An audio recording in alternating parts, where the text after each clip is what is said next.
Before we get started, I'd like to take a moment to thank you, my listeners. What you're about to listen to is episode 17 of the Entrepreneur to Author podcast. And to date, the podcast has been heard in 17 different countries around the world, that's incredible to me. Of course, we have listeners in Canada, the United States, Australia, and in the UK and Ireland. And we've also got listeners throughout Europe, including Germany, France, and the Netherlands. But I was surprised and frankly honored to learn that we've got E2A fans in nearly 100 different cities around the globe. In China, in Japan, in Singapore, Nigeria, Costa Rica, Vietnam, South Korea, and the Philippines. That's incredible to me. So thank you. Thank you for listening. It's real work putting together this podcast, but it's entirely worth it when I see how it's been received and the entrepreneurs it's helping. If you are listening and you're getting value from what you hear, I'd ask that you please consider leaving a review wherever you download your podcast from. They really do help spread the word. And now, without further ado, you're listening to the Entrepreneur to Author podcast, episode number 17. Welcome to the Entrepreneur to Author podcast, the podcast that brings you practical strategies for building authority and growing your business. And now, here's your host, Scott McMillan. You found your calling. It's different for everyone. Some people take their time. Some find theirs quickly. Some, sadly, never do. But when you find yours, or choose yours, it's magic. There's passion. There's promise. And of course, performance. You earn a living doing something that you not only enjoy, but that you're also very, very good at. And it doesn't feel like work. You've discovered your superpower. Now that you've been in your field for as long as you have, and developed the expertise and experience needed to run a successful business, you decided to write a book. Why? Why did you write a book? Yes, you learn. You grow when you write a book, and sure, some look to add an additional income stream when they publish.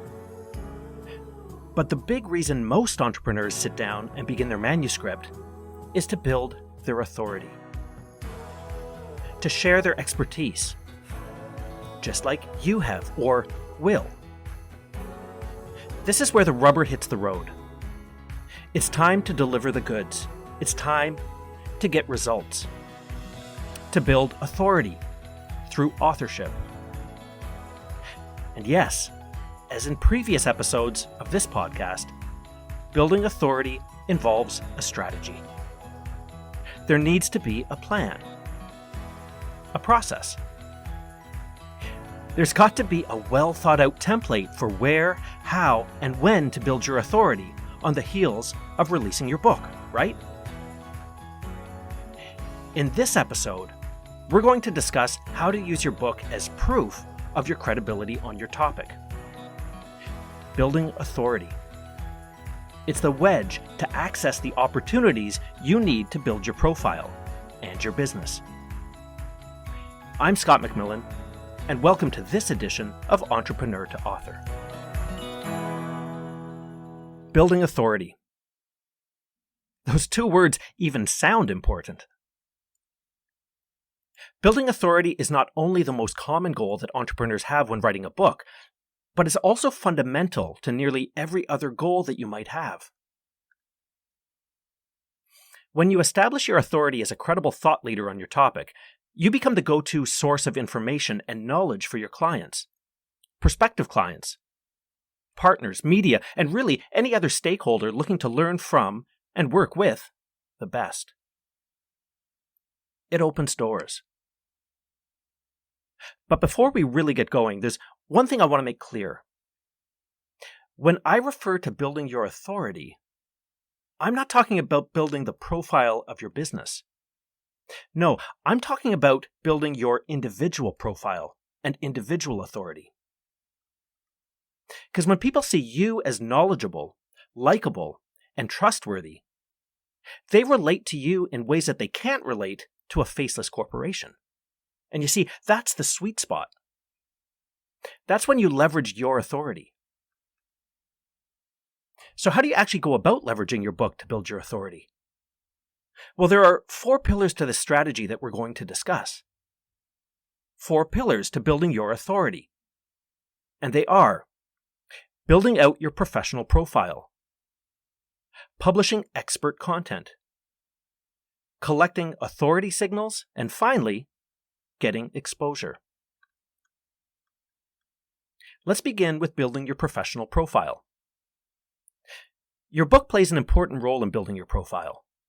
But to capitalize on it, it's important to shape the persona, the impression that people get when they first seek you out.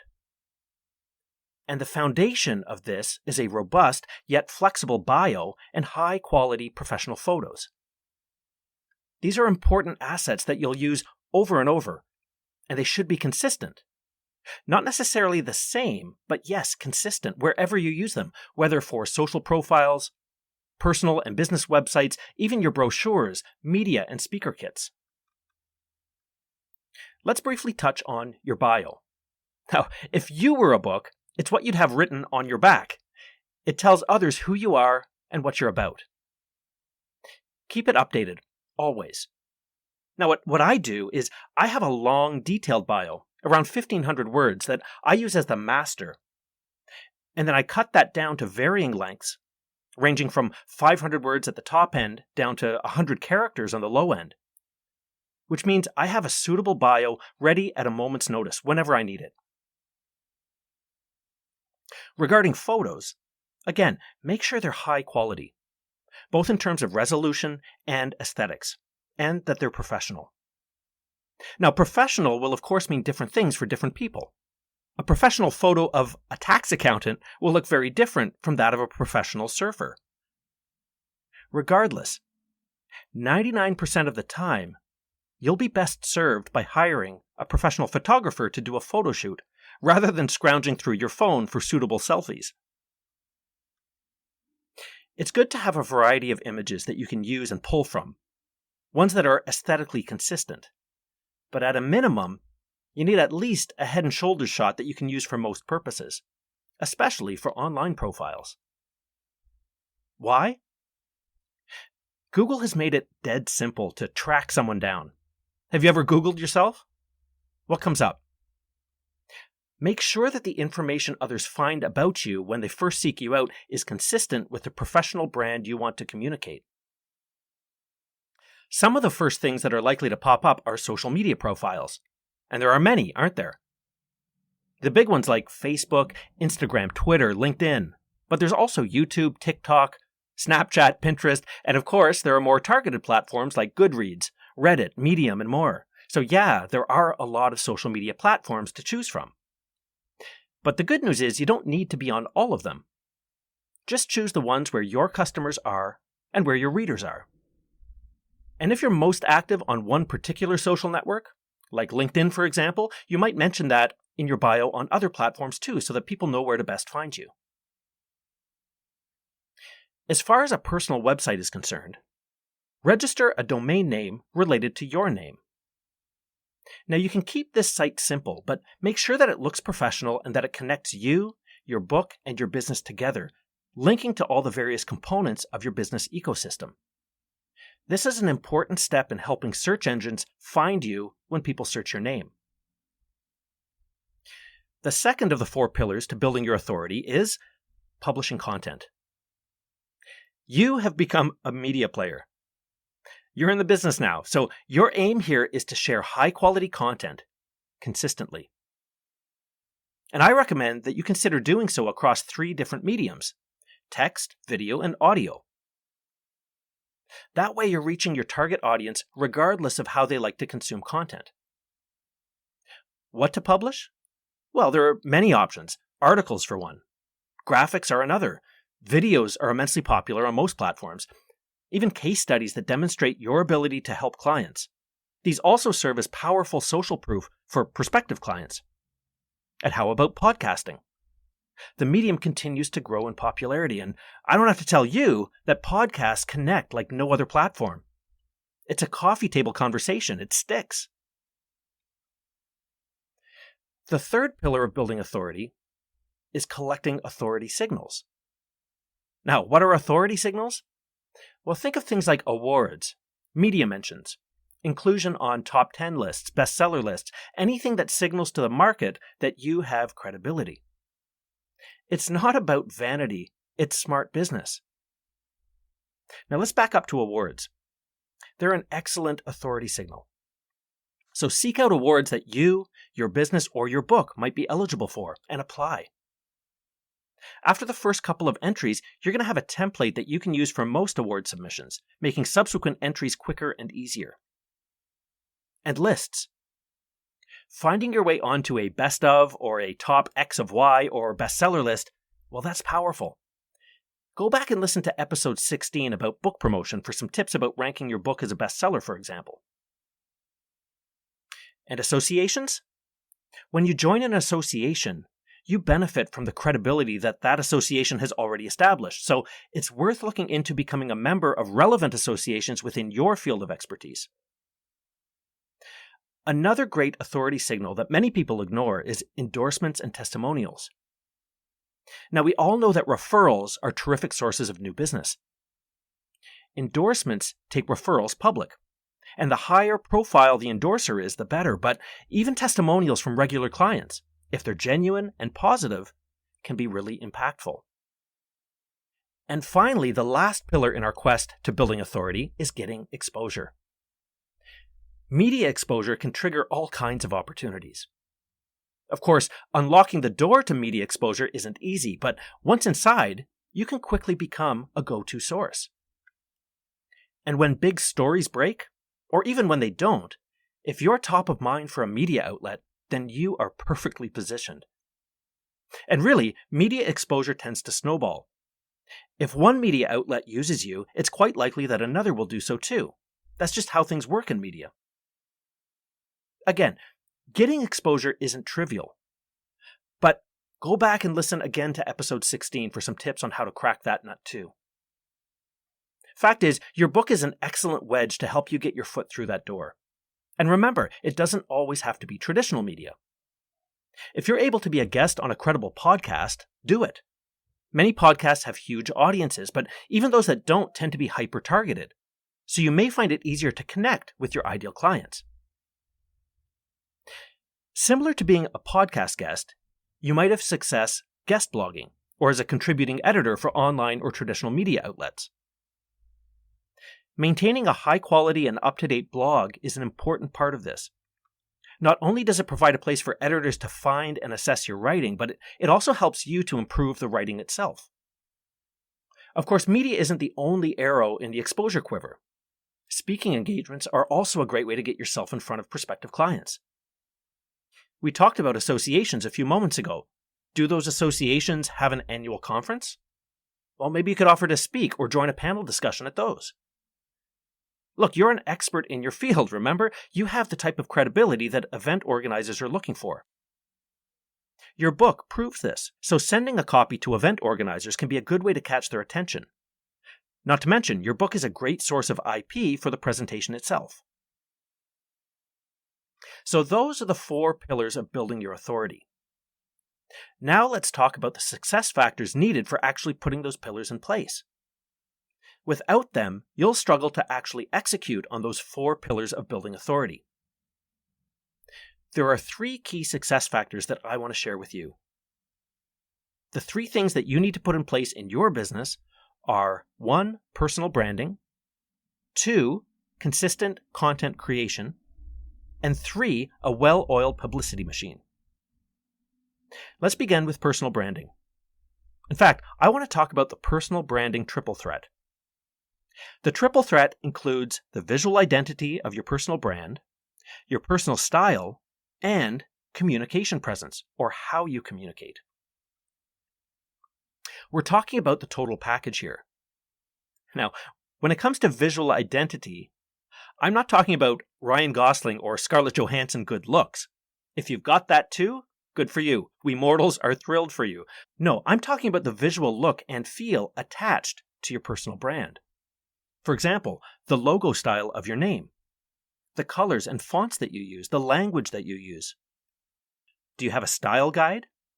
If not, a branding consultant can help you create one.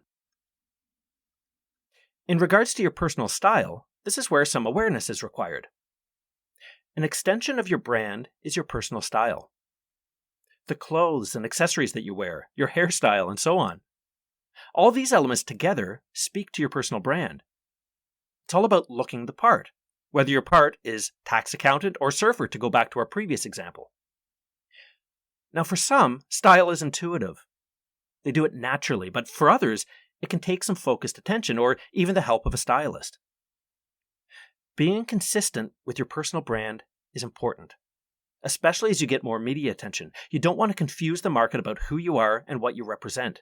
When people get confused, they move on. The final piece to the personal branding triple threat that I talked about is communication presence. It's how you show up in public, especially when you're the center of attention, especially when speaking on stage or on camera. As with style, some people are naturals at it, and some aren't. Do you remember the first time that you walked up to address your classmates? Were you always the first one to put up your hand when teacher asked for a volunteer, or did you shy away and look down and hope that you didn't get picked? Well, here's the good news. If you're not a natural-born, center-stage, limelight-loving speaker, join the club. Most of us aren't. Introverts unite. But the fact is, it takes work and often courage. But as with everything, we evolve and we improve with practice. And here's the best part about learning to speak in front of or to a large audience, or a television camera, or take part in a podcast. You are an authority in your field. You literally just wrote the book on your topic. So forget about imposter syndrome. You are the real deal. Let your authenticity and credibility shine through, and that is when the authority meter spikes. You know your stuff. You have the stuff. Just bring it. That said, awareness and practice helps. When you have a public appearance, rehearse until you're comfortable. Do it out loud. Nervous? You might try meditation. Even yoga is a great tool for helping you to be more mindful about your breathing. Confident and comfortable communication is key. It puts your audience at ease so they can focus on listening and absorbing what you say. Combine that with your consistent visual identity and personal style, and you are nailing your personal brand. Now, to the second success factor for building authority: consistent content creation. The authority strategy involves a good deal of content creation.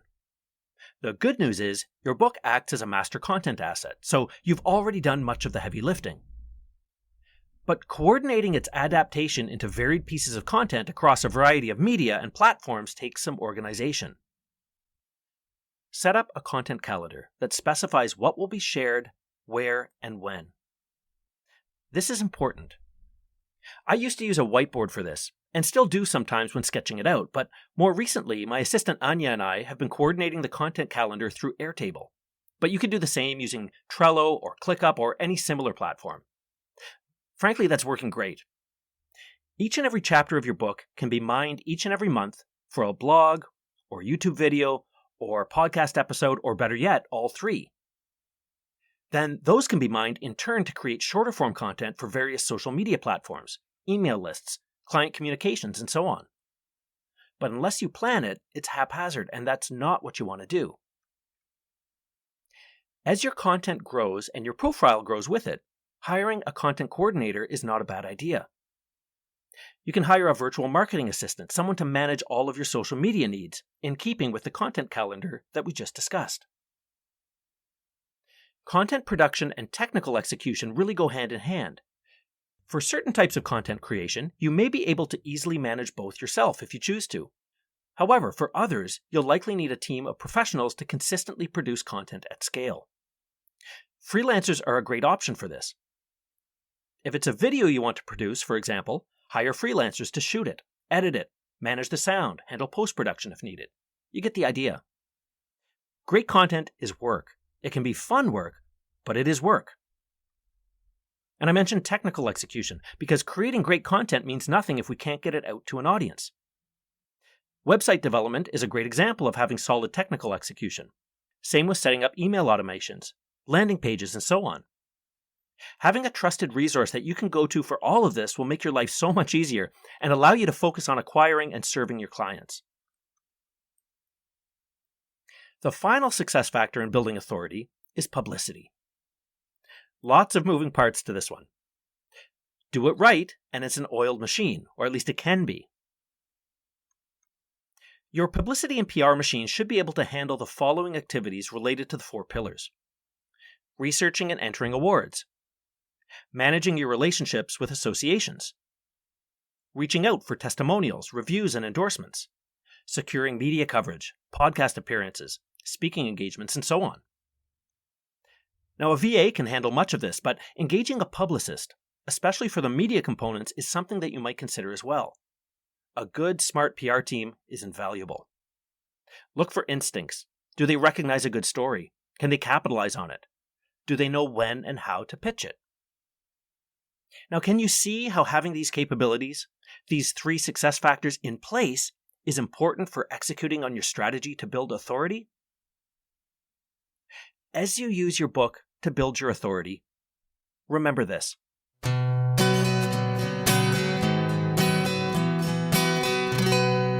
Authority building is about growing your profile as an expert thought leader in your field.